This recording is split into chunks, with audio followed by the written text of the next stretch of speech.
kita sebagai pengelola ataupun pemerintah daerahnya, mungkin begitu. Nah, terkait masalah KPBU tadi mungkin bisa saya sampaikan bahwa KPBU sendiri itu masih dalam masa istilah masih kajian ya Pak. Kajian itu masih di. Kalau hari ini kami buat hari ini kami berbuat.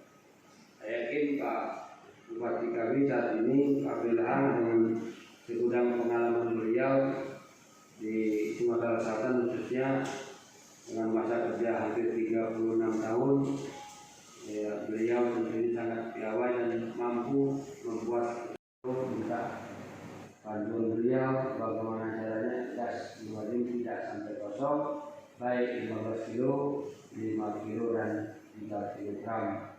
Dan memang selama ini sudah menjadi kebanggaan masyarakat Kabupaten Muharim menggunakan gas itu katanya lebih murah dibanding dengan menggunakan tabung tersebut. Namun itu saya berharap Pak Diki atau selaku Presiden Gas Holding ini betul-betul dapat diejawantahkan di lapangan secara nyata dan real.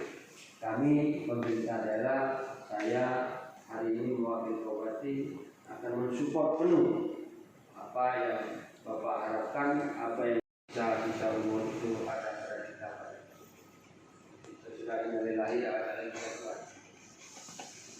Teman-teman media yang kami bangkali tadi bukan ikan, bicara. Baik, pertama-tama terima kasih atas kehadiran Bapak di sini dan selamat datang.